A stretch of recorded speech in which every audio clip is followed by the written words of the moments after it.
تفاصيل بعيد الذهاب إلى الجزائر. دكتور عبد العالي رزاقي، بالمقابل إذا ذهبنا إلى الضفة الأوروبية، الحرب الكونية الثانية كلفت 60 مليون قتيل أوروبي بين ألمانيا وحلفائها وبين دول الحلفاء والمحور أيضا، لكن بعيد ذلك كان الإعلام الأوروبي متزنا. لم نرى إعلاما فرنسيا يدعو إلى تخريب الدولة الألمانية ولا تحطيم الدولة الألمانية ولا نشر ثقافة الكراهية.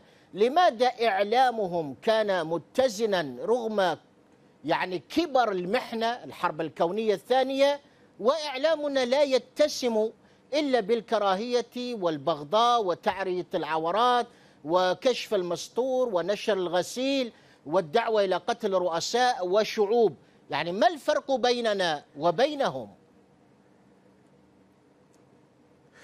أعتقد الاختلاف جوهري. لماذا جوهري؟ لأن نحن عشنا ما بعد الخلفاء الراشدين مرحلتين متناقضتين. المرحلة الأولى وهي 100 سنة في عهد الأمويين، كان الخطاب كله ضد علي وضد عائلة علي. والمرحلة الثانية وهي في عهد الراشدين، لاحظنا أن هذا الخلفاء الذين جاءوا بعد معاوية أو بعد العهد العثماني 98 سنة كل الخطاب كان ضد معاوية، فإذا الخطاب متناقض. بينما أوروبا عندما ننظر هناك الخطاب كان داخل الكنيسة في حد ذاتها منقسمة ما بين بروتستانت وكاثوليك، وبالتالي الخطاب المتطرف لدى البروتستانت وليس لدى الكاثوليك. في الحرب العالمية الأولى ظهر خطاب مخيف، إعلامي مخيف، ظهرت قادة أمريكا من خلال هوليود عندما أنشأت حركة قوية لدعم الحلفاء وضد الألمان، وهذه الحركة ولدت ما يسمى بمدينة هوليود أو المجتمع السينمائي الجديد. هذا المجتمع وظف فيما بعد لأهداف أخرى لتوحيد أوروبا ومحاولة إبراز إلى حد كبير صورة الأمريكي. لكن في الحرب الباردة بين أمريكا والاتحاد السوفيتي سابقا لاحظنا أنه وظف لصالح أمريكا. لكن في جميع الحالات عندما ندرس الإعلام الأوروبي عموما نجده أنه يحترم المهنة، بمعنى هناك مهنية بالدرجة الأولى، عكس الإعلام العربي ليس فيه مهنية. لعل هذا هو السبب. فرجل الإعلام في أوروبا يتحقق من المعلومة قبل نشرها، أما نحن فهو خطاب شارع. ولهذا نلاحظ ما حدث في الخليج حاليا وما حدث قبل ذلك. عندما نلاحظ قبل بداية الربيع العربي لاحظنا النقطة الأساسية أنه في كأس العالم ل 2010 أن هناك حرب قذرة قامت بها 10 قنوات مصرية ضد الجزائر، ووصف الشهداء بكلمات لا يحق لي كأستاذ أن أقولها.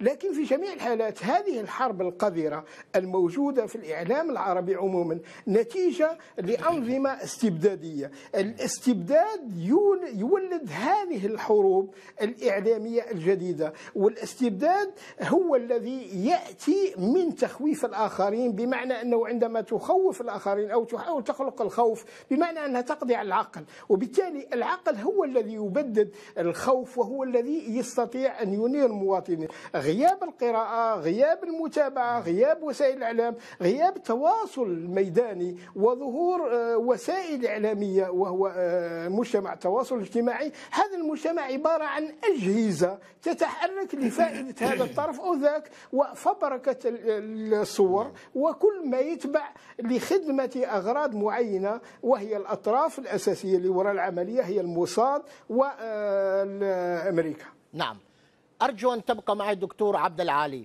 دكتور رياض، قال الصديق العزيز والأخ الكبير دكتور عبد العالي أن الإعلام العربي خاضع للشارع، فيما الإعلام الغربي خاضع للحرفية للمهنية لميثاق شرف رفيع المستوى إن صح التعبير. لكن ألا تعتبر أن فتح النار على ليبيا وسوريا واليمن بعد ذلك والعراق ولبنان في وقت لاحق كان بقرار سياسي؟ هل هذا الإعلام التابع لبعض الدول الخليجية على وجه التحديد وغير الدول الخليجية كان نابعا من قرار سياسي، ثم عندما وقع الانقلاب في الصورة وفي المشهد وباتت القنوات بعض الدول الخليجية تتحارب فيما بينها، هل هذا أيضا كان نتيجة قرار سياسي؟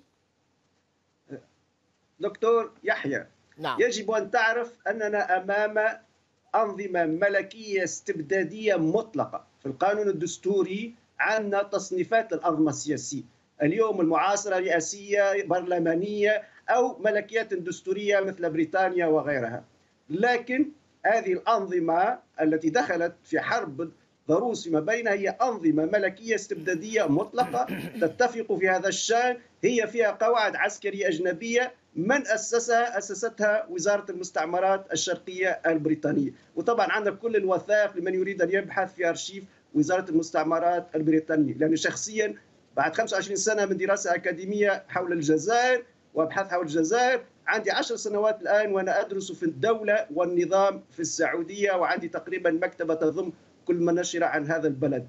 إذن مشكلة الأنظمة الملكية الاستبدادية المطلقة هي أنها اكتسبت ثروة هائلة. بهذه الثروة الهائلة اشترت صحفيين عرب وأجانب ومحللين يمارسون، واسمحني في الكلمة، يمارسون الرذيلة اليوم باعتبار هذا الخطاب المتدني المنحط المتبادل. لكن هذا أيضا يكشفهم ما هو الفرق بين هذه الأنظمة. كلها ملكية استبدادية مطلقة، كلها فيها أسستها وزارة المستعمرات البريطانية، كلها فيها قواعد عسكرية أمريكية، كلها تلهث وراء تل أبيب، كلها ماشية جاية وراء تل أبيب. اليوم قطر تحكي على حماس. أي حماس؟ وحمد أمير قطر السابق ويلتقي بتسيبيليفني سريا ويقول للكاميرامان أرجوك لا تصور. أي حماس؟ وشيمون بيريز يدخل قناة الجزيرة ويلف في شوارع قطر تحت حراسة قطرية. أي حماس وأي مقاومة؟ إذن كما قلت لك هذه الأنظمة قوتها الوحيدة أن امتلكت مالا هائلا عوض أن تصنع به بلادها. كان الراحل هواري بومدين يقول: كل دولار يدخل الجزائر من البترول نبني به مصنع ونشارك بتصنيع الجزائر، وكان هدفه تصنيع الجزائر. هذه لم تنتج أي شيء، وإنما وظفت هذه الأموال الطائلة لتمويل ترامب 460 مليار دولار من السعودية ولتخريب الوطن العربي. وأنا عندي نظرية طبعا شرحتها في كتبي الأخيرة بالعربية وبالفرنسية، وهي أن هذه أنظمة الملكية الاستبدادية المطلقة التي سقط بعضها في الخمسينات والستينات. لأنه هذا لا أريد دائما أن أعمم، نقول الإعلام العربي أو العرب، لا، كان شيئا جميلا في الستينات. لو كنا نحكي الآن سنة 63 لكنا مرفوعين الرأس. لو كانت الجزائر قد انتصرت على الاستعمار الفرنسي في تلك الفترة، مصر عبد الناصر انتصرت في حرب 56 ضد العدوان الثلاثي، العرب كانوا مرفوعين الرأس. النكبة والكارثة الكبرى جاءت بعد أكتوبر 73 وبعد الطفرة النفطية، فامتلكت هذه القبائل البدوية العربية التي أسستها وزارة المستعمرات الشرقية البريطانية ثروة هائلة، فقامت بتدمير الثقافة العربية وتدمير الشخصية العربية وشراء ذمم الصحفيين والكتاب. انظروا هم يتقاتلون فيما بينهم، يمارسون الرذيلة فيما بينهم، أنصار قطر على أنصار السعودية على أنصار الإمارات، وكل ذلك استهدافا للجمهوريات الوطنية. إذا كانت الخمسينات والستينات هي المد الجمهوري الوطني، حركات التحرر الوطنية لمقاومة الاستعمار، فإننا بعد حرب أكتوبر الرجعية العربية أو الأنظمة الملكية الاستبدادية المطلقة بأموالها الضخمة بدأت تثأر ضد الجمهوريات الوطنية. لهذا استهدفوا مصر عبد الناصر، استهدفوا الجزائر، استهدفوا العراق، استهدفوا سوريا، استهدفوا تونس. نعم. أشرت إلى الرئيس الجزائري العملاق هواري بومدين وهو صاحب مقولة رائعة: فلسطين هي الإسمنت الذي يجمعنا والديناميت الذي يفجرنا. وأتمنى من السلطات الجزائرية أن تكشف الآن بعد مرور سنوات على اغتياله حقيقة قتله من قبل أطراف عربية، لأن ذلك سوف يساهم في صناعة وعي حضاري في العالم العربي. دكتور عبد العالي رزاقي، يعني سابقا عندما وقفت بعض القنوات ضد ليبيا ضد سوريا قد يفهم ذلك. ليبيا كانت تستحضر الكتاب الأخضر وثقافة الجماهير والوعي القومي العروبي. سوريا محسوبة على الخط المقاوم، على الخط العروبي، على الثقافة البعثية التي لا ينسجم معها كثيرون. يعني قد يكون ذلك مفهوما، خلاف أدلجة، خلاف أيديولوجي، لكن الصراع اليوم بين أقطاب في دائرة واحدة، كيف تفسره دكتور عبد العالي رزاقي؟ أعتقد أنه في دول الخليج، عندما نتحدث على دول الخليج نحن نتحدث على قبائل شكلت دول. عندما نتكلم على تاريخها، عمر السعودية 80 سنة، هل يعقل أن هذه الدولة التي تشكلت من 3 أسس، وهو البترول والعائلة آل سعود والوهابية.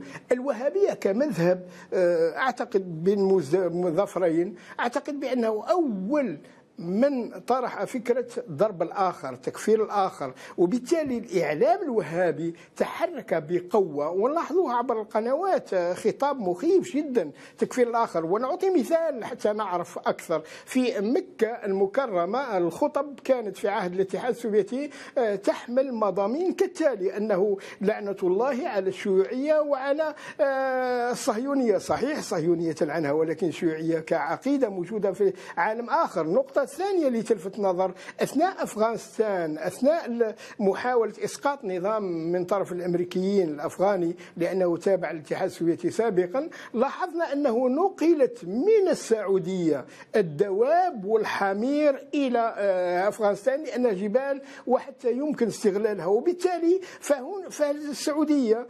كدولة تريد بالمزدوجين، تريد السيطرة على قطر الآن.